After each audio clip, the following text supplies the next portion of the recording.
May lalaking nagtago sa kwarto ni Mama. Naghihintay. Ang tingin niya ay sumunod sa akin sa buong campus. Hindi maiiwasan. Hindi tunay ang pulis na yon, pero tunay ang mga tanong niya. May mga estranghero sa party ng bata na alam ang pangalan ko. Paano? Kumusta sa lahat? Ngayong gabi ay sisirain natin ang mga kwentong magpapakilabot sa inyong balat. Mga kwento mula sa aking buhay, kung saan ang ordinaryo ay biglang naging nakakatakot sa isang iglap.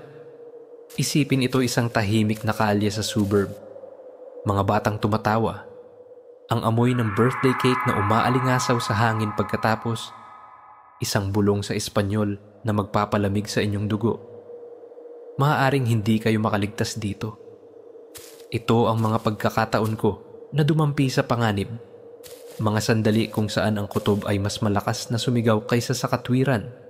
Kaya bago kayo maging masyadong komportable, maglaan ng sandali para i-like ang video at mag-subscribe. Pero kung talagang gusto ninyo ang ginagawa ko rito, mag-iwan ng komento kasama ang inyong lokasyon at lokal na oras. Curious ako kung saan kayo nakikinig. Ngayon, patayin ang mga ilaw. Baka buksan ng bentilador para sa kaunting malambot na ingay. At simulan natin ang ating paglalakbay ngayong gabi. Kaka-teenager ko pa lang, mga 12 o 13 anyos, nang imbitahan ng aking nakababatang kapatid, nakalahating Latino mula sa aking stepfather, sa birthday party ng isang kaklase. 4 na pintulang ang layo. 7 taong gulang siya, puro tawa at nakapusod. At hiniling ng aking mga magulang na samahan ko siya doon at manatili hanggang matapos. Walang problema, libre ang cake. Diba? Ang party ay sa bahay ng kapitbahay, isang masiglang pamilyang Latino na may musikang umaagos mula sa mga bintana. Mga batang tumatakbo ng ligaw. Naisip ko na magre-relax lang ako. Baka kumuha ng merienda. At tapos na. Ang kapatid ko ay naglalaro na kasama ang mga kaibigan. At nakahanap ako ng pwesto, malapit sa mga mas matatandang bata. Iniisip ang aking listahan ng mga bagay na nakakaborik. Narinig ko ang pangalan niya, hindi sa Ingles, kundi sa Espanyol, na ibinulong ng grupo ng mga lalaking nasa mid-20s. Nakasandal sa bakod sa likod bahay. Hindi ko sila kilala. Nakakaiba sa aming magkakakilalang kapitbahayan. Nakinig ako salamat sa mga aralin sa Espanyol mula sa stepfather ko. Pinag-usapan nila rin ako, ang buhok ko, ang balat ko, mga bagay na nagpaliyad sa sikmura ko. Tapos, isa sa kanila na may malalim at madulas na boses ay nagsabi ng isang bagay na napakabastos na hindi ko na ulitin. Tumawa ang iba, tumango na parang biro lang. Nanlamig ang dugo ko. Kinuha ko ang kapatid ko. Ang maliit niyang kamay ay malagkit mula sa candy at mabilis kaming lumabas sa likod na gate. Habang dumadaan kami sa grupo, bumulong ako. Son asquerosos. Ang aking Espanyol ay matalim na parang kutsilyo. Natigilan sila. Nagulat na naintindihan ko. Pero ang lalaking nagsabi ng bastos ay ngumisi sa akin. Parang lobo. Pagdating namin sa bahay, ikinuwento ko lahat sa stepfather ko, isang bundok ng lalaki na hindi nagpapadala sa mga banta. Dinala niya ako pabalik sa party, at ang kanyang presensya ay sapat na para maging mabigat ang hangin. Itinuro ko ang mga lalaki, pero nang makita nila kami, nagkagulo sila na parang mga ipis. Sinumpa ng host na hindi nila kilala ang mga iyon. Walang nakakakilala. Hindi sila inimbitahan. Basta, dumating sila. Alam ang mga pangalan namin at nawala. Iyon ang parte na hanggang ngayon ay nakakakilabot sa akin, mga estranghero sa isang party ng mga bata. Alam ang mga bagay na hindi nila dapat alam. Naaalala ko pa ang malalaking mata ng kapatid ko habang nagmamadali kaming umuwi. Unti-unting nawawala ang musika ng party sa likuran. Matigas ang panga ng stepfather ko. Nakakuyom ang mga kamao na parang kaya niyang durugin ang alaala ng mga creep na iyon gamit ang kanyang mga kamay. Nung gabing iyon, Doble niyang sinigurong nakalak ang bawat pinto sa bahay. Isang bagay na hindi niya ginagawa noon. Kising ako ng gabing iyon. Inuulit-ulit sa isip ang mga salita nila. Natatakot na baka bumalik sila.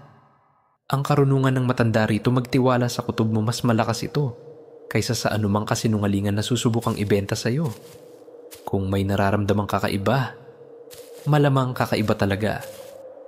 Isang kakaibang katotohanan, alam mo ba, na sa ilang kultura, ang mga birthday party ay itinuturing na mga sandali kung kailan ang mga espiritu mabuti man o masama ay nagbibigay ng dagdag na atensyon sa iyo. Baka kaya naging matapang ang mga creep na yon. At may patuloy na debate sa psikolohiya kung ang mga tao ba ay natural na magaling sa pagtukoy ng mga mandaragit o masyado tayong nagtitiwala.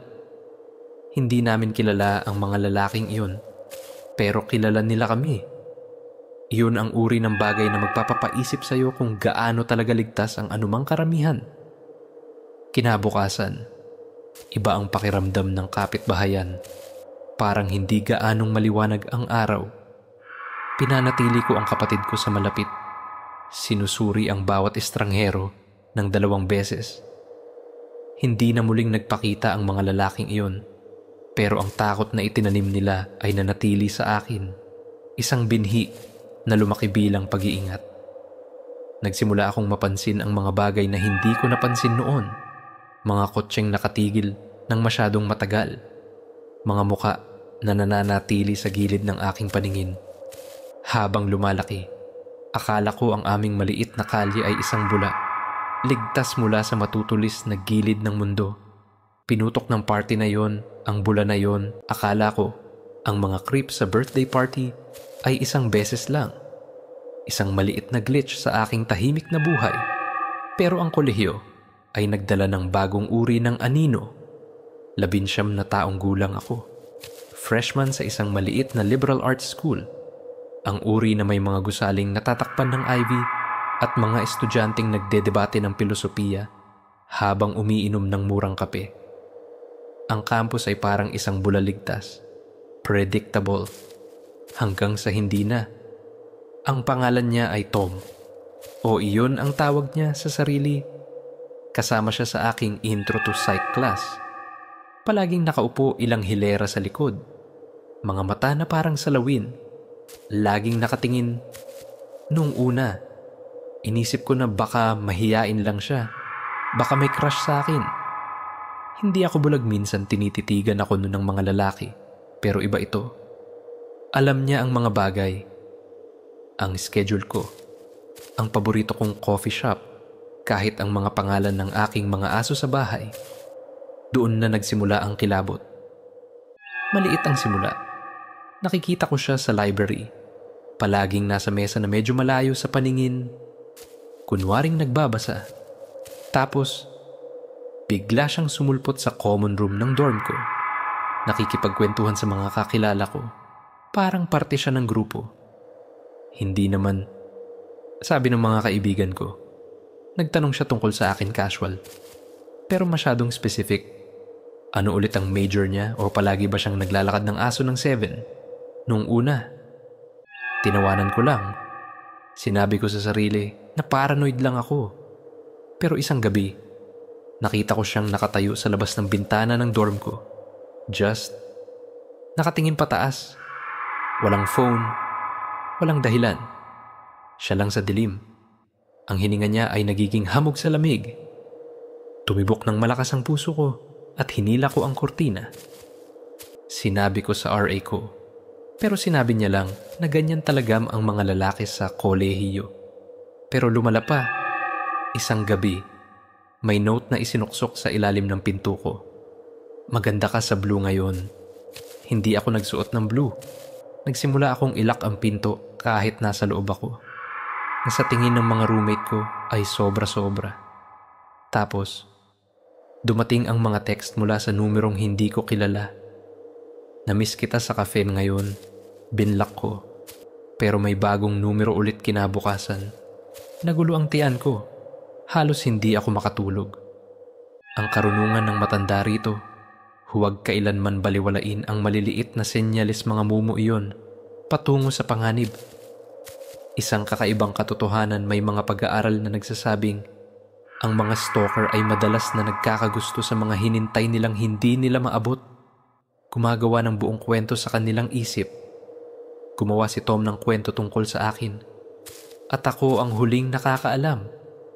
May debate sa kriminolohiya kung masyado bang maluwag ang mga batas sa stalking, na may mga nagsasabing hindi nito napoprotektahan ang mga biktima bago lumala ang sitwasyon. Ngayon ko naiintindihan, ang mga minor na sandaling iyon ay hindi minor. Nagtapos ang lahat isang gabi habang pauwi ako mula sa late study session. Tahimik ang campus. Ang mga ilaw sa kalye ay nagbibigay ng mahabang anino.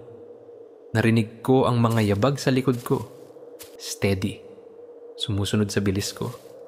Binilisan ko. Binilisan din nila. Tumibok ang pulso ko sa tenga ko. Lumiko ako. Nagtago sa likod ng gusali at sumilip. Si Tom yun. Naka-hoodie, nakapamulsa, hinintay ang daan na parang mga ngaso. Hindi ako nag-isip, tumakbo ako. Dumaan sa parking lot patungo sa campus security office. Ikinuwento ko ang lahat. Nanginginig ang boses ko. Inihatid nila ako pabalik sa dorm at nangakong iimbestigahan. Kinabukasan, wala na si Tom. Na-expel. Sabi ng RA ko, kahit walang nagbigay ng detalye, ang kawalan niya ay hindi naging ginhawa. Parang kawalan na parang nandyan pa rin siya. Nanonood. Binago ko ang routine ko. Iniiwasan ang coffee shop at nagdala ng pepper spray. Ang kolehiyo ay dapat maging kalayaan. Pero ginawa itong kulungan ni Tom. Iniisip ko pa rin kung paano niya nalaman ang mga iyon. Paano siya nakalapit ng ganoon? Iyon ang tungkol sa mga bula. Napakadaling pumutok. Pagkatapos mawala si Tom sa campus, akala ko na ibalik ko na ang aking pakiramdam ng kaligtasan. Pero may iba pang plano ang mundo para patunayang mali ako. 20 taong gulang ako. Nasa bahay para sa summer break. Natutulog sa bahay ng nanay ko sa aming lumang kapitbahayan. Ito yung uri ng bahay na ang bawat ingay at ungol ay parang pamilyar. Parang lulabay mula sa pagkabata. Late shifts sa ospital si Mama. Kaya ako lang at ang katahimikan ang magkasama sa gabi. Nakahiga ako sa sofa, nanonood ng mga lumang sitcom. Ang liwanag ng TV ang tanging kasama ko. Doon ko napansin ang mga bagay maliit lang noong una. Isang bintanang naiwang nakabukas, kahit sigurado akong isinara ko. Ang bahagyang amoy ng sigarilyo sa likod bahay, kahit walang naninigarilyo sa bahay namin. Pinansin ko lang bilang produkto ng aking imahinasyon na apektado pa rin ng bangungot sa kolehiyo. Isang gabi, kalahating tulog ako sa sofa nang marinig ko isang malambot na kalabog mula sa itaas. Parang libro na nahulog mula sa istante. Natigilan ang puso ko, pero sinabi ko sa sarili na bahay lang iyon na nag-aayos. Ganyan naman ang mga lumang bahay. Diba? Pero kinuha ko pa rin ang kutsilyo sa kusina para sigurado at dahan-dahang umakyat. Madilim ang pasilyo. Makapal ang hangin dahil sa init ng tag-init. Bahagyang nakabukas ang pinto ng kwarto ni Mama. Nakakaiba. Palagi niyang sinasarado iyon. Tinulak ko ang pinto. Nanginginig ang kamay ko na may hawak na kutsilyo at natigilan ako. Doon, nakaupo sa tabi ng kanyang dresser, ay isang lalaki. Hindi anino. Hindi ilusyon isang lalaki. Kalahati ng mukha niya nakatago sa dilim. Hinahalungkat ang mga gamit ni Mama. Hindi ko alam kung paano hindi ako sumigaw. Ang boses ko ay lumabas na mababa. Nanginginig. Sino ka? Hindi siya sumagot. Basta tumakbo, palapit. Tinulak ako sa pader. Malakas ang pagkakabangga ng balikat niya sa akin. At naamoy ko ulit ang amoy ng sigarilyo. Nawala siya bago ako makapag-react. Bumaba sa hagdan at lumabas sa likod na pinto. Isinara ko ang lahat. Tinawagan ng pulis.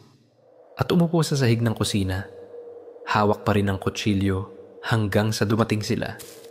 Nakita nila ang mga bakas ng paa sa likod bahay, size 11 na bota, patungo sa iskinita.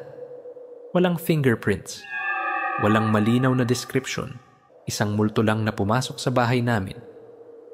Ang karunungan ng matanda rito, ang nakalak na pinto ay kasing ligtas lang ng taong nagbabantay dito. Kung hindi ka maingat, may ibang mag-aabang.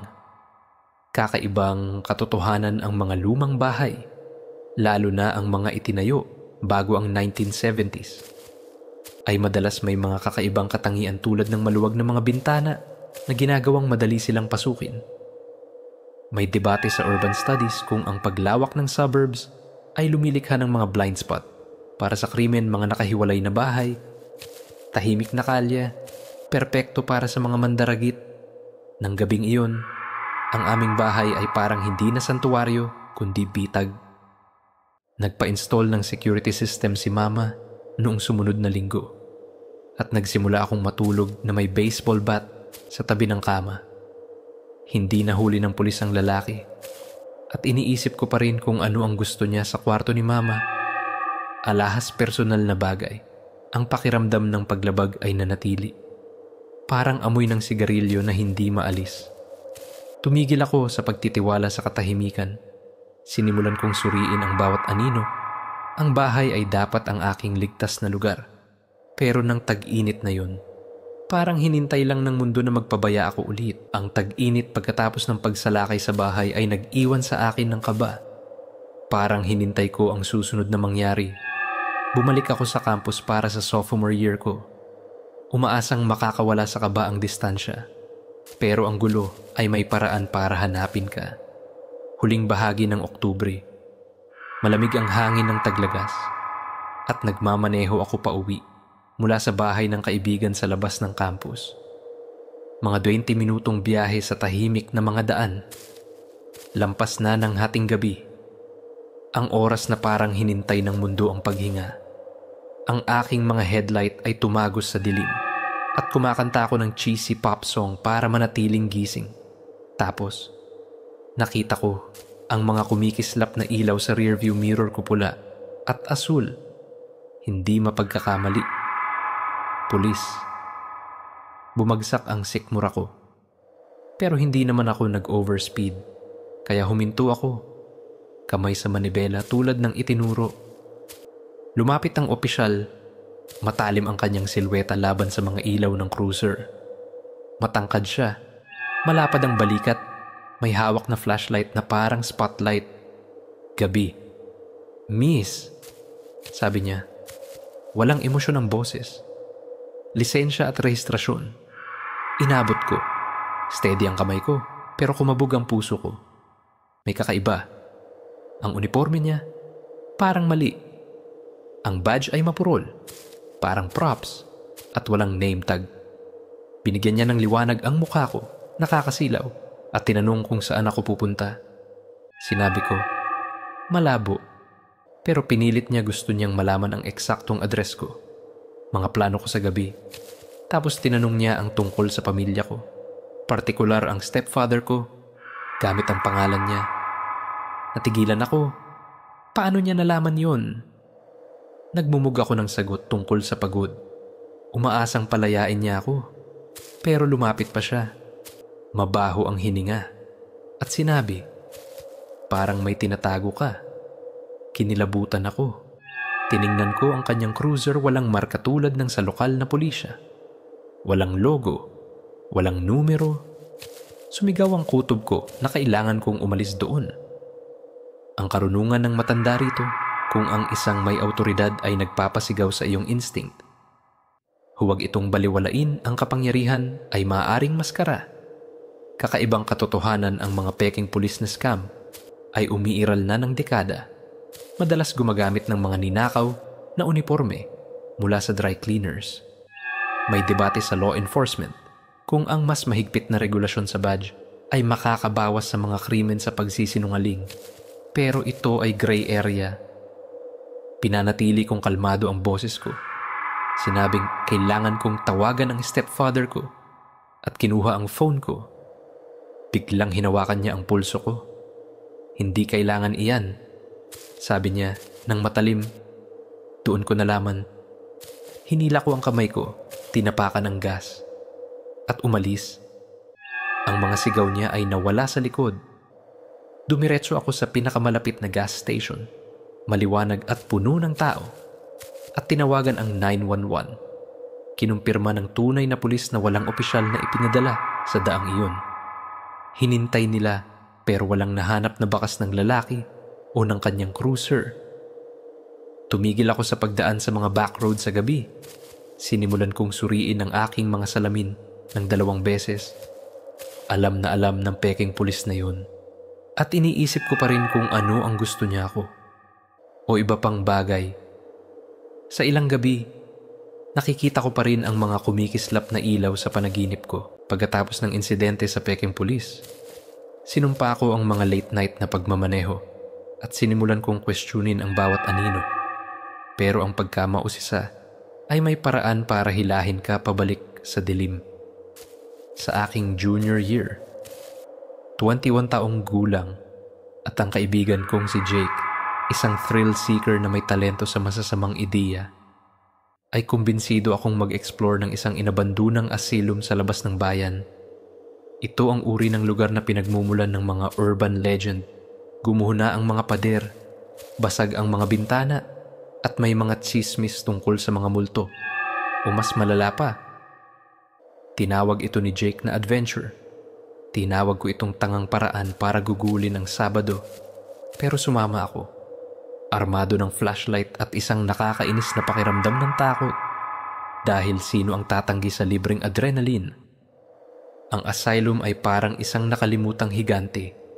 Ang brick facade nito ay nilamon ng mga baging. Dumaan kami sa isang puwang sa chain link fence. Ang hangin ay mabigat sa amoy ng amag at isang bagay na metaliko na hindi ko maipaliwanag. Sa loob, ang mga pasilyo ay isang labirint ng nagbabalat na pintura at basag na salamin. Bawat hakbang ay umaalingaw-ngaw na parang babala. Si Jake ay puro ngiti. Nagpipicture.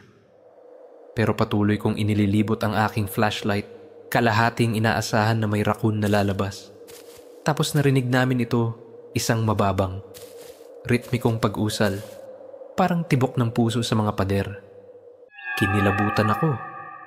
Akala ni Jake ay prank ito, pero hindi ako sigurado. Sumunod kami sa tunog. Tanga, patungo sa isang hagdanan sa basement. Lumamig ang hangin. Lumakas ang pag-usal. Mga salita sa wikang hindi ko kilala. Sa baba, sa isang malaking silid na iluminado ng mga kumikislap na kandila, nakita namin sila isang dosenang figure sa madilim na robe, nakapaligid sa isang pansamantalang altar na puno ng kakaibang mga simbolo. Napahinto ang hininga ko. Hindi ito prank. Ito ay isang kulto o isang bagay na malapit dito. Lumilingon ng isa. Nakatago ang muka sa ilalim ng hood at itinuro kami. Hinawakan ni Jake ang braso ko at tumakbo kami. Ang mga yabag ay dumadagundong sa likuran namin. Hindi kami tumigil hanggang sa makabalik kami sa kotse. Ang mga puso ay kumabog. Ang silweta ng asylum ay nawala sa rear view. Ang karunungan ng matanda rito, ang pagkamausisa, ay maaaring maging bitag alamin kung kailan aalis. Kakaibang katotohanan ang mga inabandonang gusali ay madalas na nakakaakit ng mga fringe group, mula sa mga squatter hanggang sa mga ritualista, dahil nakatago ito sa mga mata.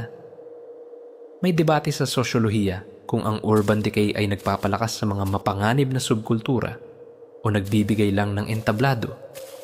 Noong gabing iyon, natutunan ko na ang ilang lugar ay inabandona dahil may dahilan. Hindi na ako bumalik. Pero nananaginip pa rin ako ng mga kandilang iyon. Kumikislap na parang mga mata sa dilim. Ang insidente sa asylum ay nag-iwan sa akin ng kaba. Nangakong mananatili sa mas ligtas na mga pakikipagsapalaran. Pero ang buhay ay hindi laging hinayaan kang pumili ng iyong mga takot. Isang taon pagkatapos, sa edad na 22 nasa Australia ako para sa isang summer trip. Nagbabackpack na kasama ang ilang kaibigan sa outback. Umiupa kami ng isang lumang van.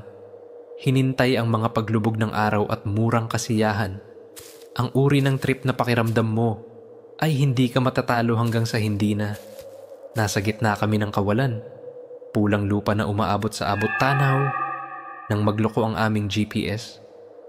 Walang signal, walang mapa. Isang maalikabok na daan lang at isang lumulubog na araw.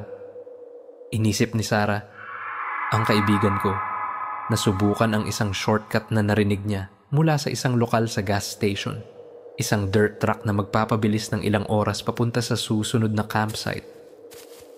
Hindi ako masyadong natuwa, pero kulang kami sa gasolina at oras. Kaya sinubukan namin. Magaspang ang truck. Ang van namin ay parang magkakawatak-watak sa pagratrat.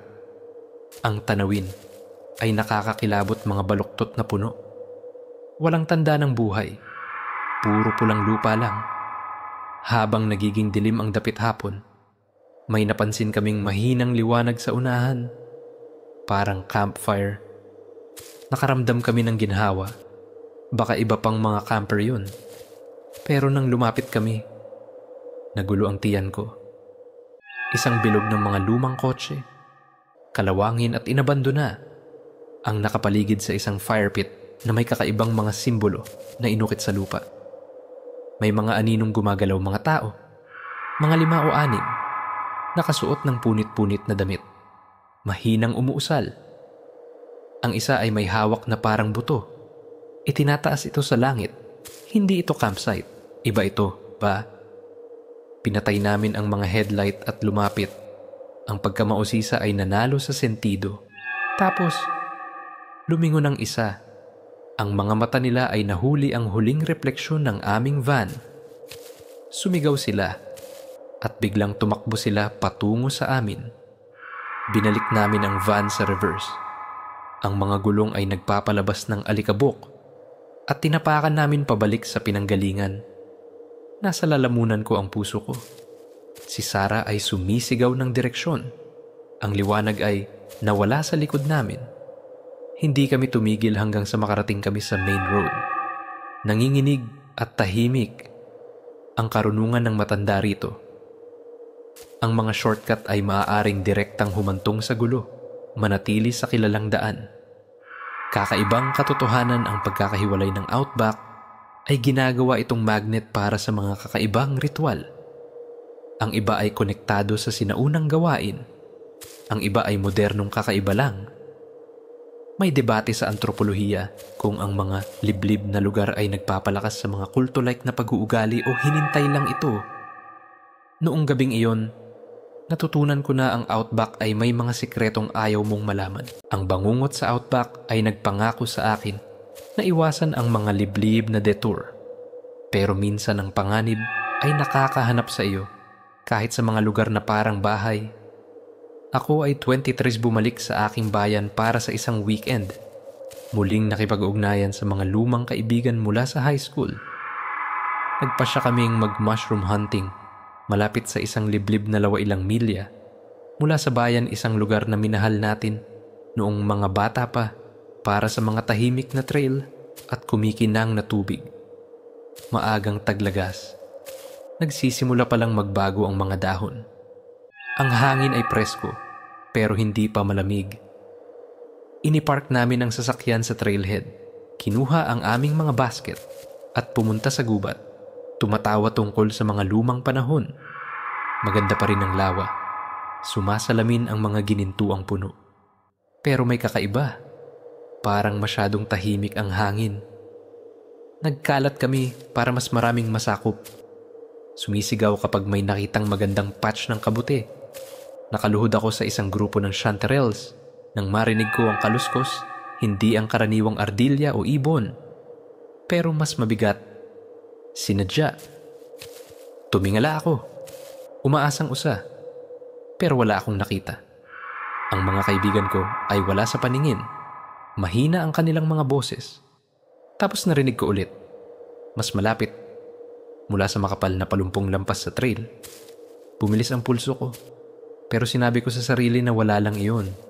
Baka nervyos ko pa rin mula sa mga nakaraang takot. Tapos lumabas ang isang lalaki, mga 40 anyos, nakasuot ng maruming kamugir. May rifle sa balikat. Hindi siya ngumiti. Tinitigan lang ako. Malamig at hindi kumukurap ang mga mata. "Uy," sabi ko. Pinapanatiling magaan ang boses. Kukunan lang ng kabuti. Hindi siya sumagot. Lumapit lang ng isang hakbang. Nagulo ang tiyan ko. Tumayo ako. Hawak ang basket at nagsimulang umatras patungo sa trail. Sumunod siya. Tahimik. Ang kanyang mga bota ay lumalagotok sa mga dahon. Tinawag ko ang mga kaibigan ko. Mas malakas kaysa kinakailangan at salamat sa Diyos. Tumakbo sila papunta. Tumigil ang lalaki. Tinapunan sila ng tingin. At pagkatapos ay parang natunaw pabalik sa gubat na parang hindi siya naroon. Hindi kami nagtagal kinuha ang mga gamit at tumakbo sa kotse. Ang karunungan ng matanda rito, ang mga pamilyar na lugar ay hindi laging ligtas. Ang pagkakampante ay nagdudulot ng gulo. Kakaibang katotohanan ang ilang rural na lugar ay nakakakita ng pagtaas ng transient activity sa panahon ng pangangaso na nakakaakit ng mga drifter na nakikihalo sa mga lehitimong mangangaso. May debate sa kriminolohiya kung ang maluwag na rural policing ay hinintay ang mga mandaragit na makalusot nang hindi napapansin. Nawala ang alindog ng lawa na iyon para sa akin. Isa na lang itong lugar kung saan ang kaligtasan ay parang ilusyon. Ang engkwentro sa lawa ay nag-iwan sa akin ng pagdududa sa bawat kaluskos sa gubat. Pero ang ilan sa mga pinakaunang pagdampi ko sa panganib ay nangyari noon pa. Noong ako ay 10 taong gulang pa lang. Walang alam sa kung gaano kalapit ang takot. Nasa lumang kapitbahayan kami. Ang uri kung saan malayang gumagala ang mga bata hanggang magsimulang kumurap ang mga ilaw sa kalye. Ang matalik kong kaibigan, si Danny. At ako ay adik sa pagsaliksik sa makapal na gubat sa likod ng aming mga bahay, isang gusot ng mga pini at palumpong na tinawag naming gubat. Ito ang aming kaharian, kung saan naglalaro kami ng mga explorer. Hinintay ang mga hinintay na kayamanan. Isang hapon ng tag-init, mataas ang araw at umuugong ang mga kuliglig. Mas malalim kaming pumunta kaysa karaniwan. Hinintay ang chismis tungkol sa isang lumang kubo ng mga ngaso na nakatago sa gubat. Lumakas ang gubat. Lumamig ang hangin at nagkalat ang mga anino sa ilalim ng mga puno. Natagpuan namin ang kubo mas parang bulok na barong-barong. Baluktot ang mga tabla. Nawala na ang mga bintana. Parang trofeo ito. Patunay ng aming tapang. Naglibot kami. Sinisi pa ang mga kalawang na lata. Hanggang sa natigilan si Danny. Itinuro ang lupa. Mga bakas ng paa. Sariwa. Patungo sa kubo. Malalaki. Hindi sa amin. Nagulo ang tiyan ko. Pero mga bata kami nanalo ang pagkamausisa kaysa takot. Dahan-dahan kaming pumasok. Ang hangin ay maasim sa basang kahoy at isang mas matalas. Parang pawis. Tapos nakita namin siya, isang lalaki. Mga 30 anyos. Nakaupo sa isang kahon. Dahan-dahang hinahasa ang isang kutsilyo na may sinadyang galaw. Tumingala ang kanyang mga mata na tuon sa amin. At nanlamig ang dugo ko. Nawala tanong niya. Mababa ang boses. Halos natutuwa.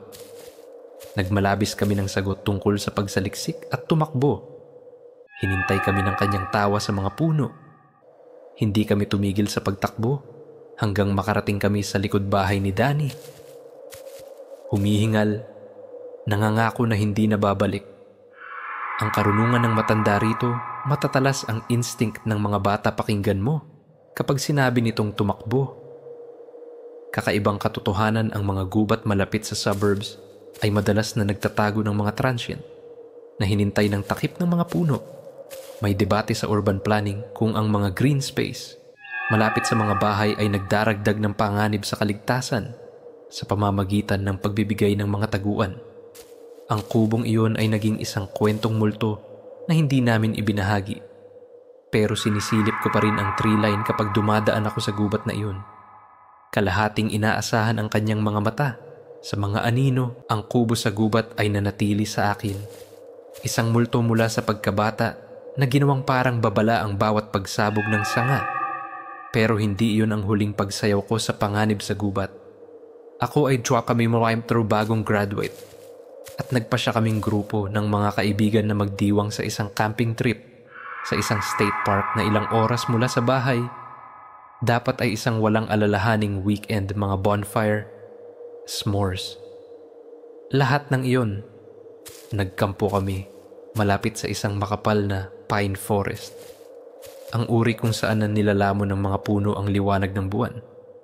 Sa ikalawang gabi, kami ay nakaka-relax, tumatawa, at nagpasya na maglaro ng manhunt, parang hide and seek, pero mas intense. Ako ang seeker, nagbibilang hanggang 100 sa tabi ng apoy. Habang kumalat ang mga kaibigan ko sa dilim, buhay ang gubat sa mga kaluskos. Pero alam ko, ang mga trick nila tumatawa sa likod ng mga puno. Lumalagutok ang mga dahon para iligaw ako. Mas lumalim ang pagpasok ko. Naka-off ang flashlight para maging patas ang laro. Ang mga mata ko ay nag-adjust sa dilim, tapos narinig ko ito isang sigaw. Matalim at hilaw. Hindi ang mapaglarong uri. Si Mia, ang kaibigan ko. Ang boses niya ay tumagos sa gabi. Tumakbo ako patungo rito. Ang mga sanga ay kumakapit sa damit ko. Natagpuan ko siyang nakaupo sa isang clearing.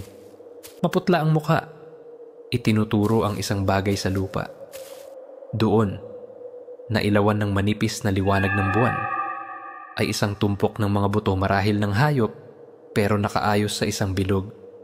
Mga balahibo at sinulid na hinabi sa mga ito. Mukhang sinadya. Parang ritual. Natigilan kami nang marinig ang mabibigat at mabagal na yabag sa malapit. Hindi ang mga kaibigan natin. Hinawakan ko ang kamay ni Mia at tumakbo kami pabalik sa kampo. Sumisigaw para sa iba. Pagdating doon, kumpleto ang lahat, walang sino man ang malapit sa clearing na yun. Nag-impake kami sa madaling araw. Masyadong natakot para manatili. Ang karunungan ng matanda rito. Ang mga laro sa dilim ay maaaring magbunyag ng mga nakatago sa harapan. Huwag maglaro kung saan hindi ka nararapat. Kakaibang katotohanan, ang ilang gubat ay ginagamit para sa mga lihim na ritual. Madalas na konektado sa mga fringe group na nagiiwan ng mga marker tulad ng mga bilog na buto. May debate sa folklore studies kung ang mga ganitong lugar ay espiritual o gawa lang ng mga nababaliw na isip. Ang camping trip na yon ay dapat maging pagdiriwang. Pero iniwan akong nagtataka kung sino o ano ang nanonood mula sa mga puno. Ang mga nakakakilabot na sandali sa gubat ang huling pagkakataon na naglaro ako sa dilim. Pero hindi nito napigilan ang mundo na maghagis ng mga anino sa akin. Ngayon, sa 25 nakaupo ako rito, pinagsasama-sama ang mga kwentong ito. Bawat isa ay isang hibla sa tapiserya ng mga halos miss na maaaring nagpabagsak sa akin. Ang mga creep sa birthday party, ang mapangakit na tingin ni Tom, ang sumalakay sa kwarto ni Mama, ang pekeng pulis, ang kulto sa asylum, ang ritual sa outback, ang stalker sa lawa, ang lalaking may kutsilyo sa gubat, ang bilog ng buto. Hindi lang ito mga kwento. Mga babala ito. Nakaukit sa aking mga buto tungkol sa kung gaano nipis ang linya sa pagitan ng kaligtasan at kaguluhan. Natuto akong makinig sa kiliti sa aking batok, ang nagsasabing tumakbo bago pa makahabol ang aking utak. Pagbabalik tanaw, nakikita ko ang mga pattern. Ang panganib ay hindi laging mukhang halimaw. Minsan ito ay ngiti, uniforme, isang pamilyar na lugar na biglang naging kakaiba. Ang karunungan ng matanda rito, wala kang utang na loob sa mundo, manatiling matalas, o masasaktan ka. Kakaibang katotohanan, ang mga instinct ng kaligtasan ng tao ay likas. Pero ang modernong buhay ay nagpapadilim nito. Hindi na kami ginawang magtiwala sa aming kutob. May debate sa neuroscience kung maaari nating sanayin muli ang mga instinct na yun sa isang mundong mas ligtas pero mas mapanlin lang. Sa tingin ko, Napilitan akong gawin iyon. Binago ako ng mga engkwentrong ito. Dobleng inilalak ko ang mga pinto. Sinusuri ang mga nananatiling tingin sa karamihan at hindi kailanman dumadaan sa mga shortcut sa mga walang laman na lugar. Pero tinuruan din nila ako ng katatagan kung paano magpatuloy kapag gusto kang i-freeze ng takot. Habang nakaupo rito, lumalambot ang boses ko. Ang mga gilid ng mga alaala ay nagbabago tulad ng panaginip na nawawala sa umaga.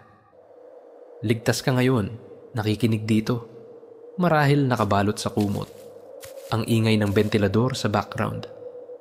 Hayaan ang mga kwentong ito na maging babala mo rin magtiwala sa iyong kutob. Suriin ang mga anino at huwag hayaang maabutan ka ng mundo nang hindi handa. Matulog ng mahimbing pero panatilihin ang isang mata na bukas. Ang mga kwentong ito, hinabi mula sa pinakamadilim na sandali ng aking buhay, ay sumusubaybay sa isang paglalakbay mula sa walang muwang na tiwala tungo sa mahirap na nakuha na pag-iingat. Ang bawat engkwentro mga estranghero sa isang party, ang tingin ng isang stalker, isang sumalakay sa bahay, isang peking pulis, mga nakakakilabot na ritual, mga tahimik na humahabol ay nagpakita kung gaano kabilis maaring maglaho ang kaligtasan. Tinuruan nila akong pakinggan ang tahimik na boses ng kutob, makita ang panganib sa ordinaryo, at dalhin ang katatagan tulad ng isang kalasag. Ang mundo ay isang lugar ng kagandahan at panganib, at ang mga kwentong ito ay aking mapa sa mga anino nito, isang paalala na manatiling mapagbantay, palagi